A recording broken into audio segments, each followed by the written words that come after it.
என் நெஞ்சில் குடியிருக்கும்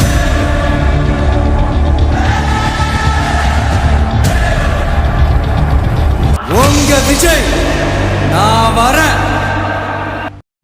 பழனி அருகே சிறுநீரக கோளாறால் அவதியுற்று மருத்துவ செலவிற்கு கூட வழியின்றி தவித்த பெட்டிக்கடை வியாபாரியின் கண்ணீர் வீடியோவுக்கு உடனடியாக செவிசாய்த்து தாவேகாரமினர் நேரில் சென்று வாரி வழங்கிய உதவிய பகுதி மக்களிடையே பெரும் நிகழ்ச்சி ஏற்படுத்தியது.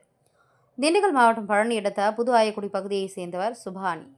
இவருக்கு 2 குழந்தைகள் உள்ளனர். இவர் கடந்த சில காலமாகவே கடுமையான சிறுநீரக பிரச்சனையால் பாதிக்கப்பட்டு தொடர்ந்து வாரந்தோறும் டயாலிசிஸ் சிகிச்சை மேற்கொண்டு வந்தார். தனது குடும்பத்தை காப்பாற்றும் மருத்துவ செலவுக்காக புது ஆயக்குடி பகுதியில் ஒரு சிறிய பெட்டிக்கடை நடத்தி வருகிறார். இருப்பினும் போதிய வருமானம் இல்லாததாலும் தொடர் மருத்துவ செலவுகள் மற்றும் குடும்ப சூழ்நிலை காரணமாக அவர் கடும் நிதி நெருக்கடியில் தவித்து வந்தார். இதனால் தனது நிலையை விவரித்து தங்களுக்கு அரசு ஏதேனும் உதவி செய்ய வேண்டும் என்று சுபானி வெளியிட்ட வீடியோ பதிவு ஒன்று சமூக வலைதளங்களில் வைரலானது. இந்த வீடியோ பதிவை கண்ட புது ஆயக்குடி பகுதியைச் சேர்ந்த தாவேக நிர்வாகி தக்வா சேட் உடனடியாக சுபஹானியின் குடும்பத்திற்கு உதவ முன்வந்தார்.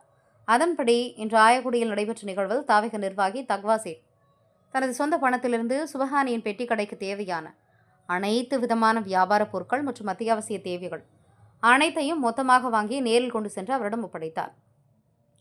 மேலும் நிகழ்வில் சிறப்படைப்பாளர் மாவட்ட செயலாளர் கார்த்திக் ராஜா, மாவட்ட வர்த்தகணி அமைப்பாளர் இக்பால்தீன், கழக முன்னோடி ஆவீஸ்வரன், நகர செயலாளர் மிதுன்குமார், ஒன்றிய மற்றும் ஒன்றிய பேரூர் தாவேக கட்சி நிர்வாகிகளுடன் இணைந்து அக்குடும்பத்தின் மருத்துவ தேவையான இதர உதவிகளையும் அவர் உறுதியளித்து செய்தார்.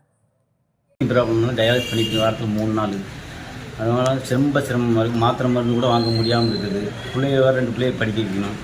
அதனால் நீங்கள் ரொம்ப சிரமமாக இருக்குது. வாழ்வாதாரமும் சிரமமாக இருக்குது. வீடு மாத்திரை மருந்து வாங்க முடியல. அதனால் நீங்கள் இப்போ இருக்கிற தமிழக அரசு, விஜய் அரசு நீங்கள் பார்த்து நீங்கள் உதவி செய்வேன்னு கேட்டுக்கிறேன்.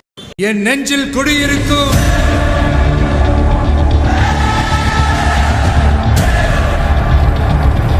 உங்க விஜய் நான் வரேன்.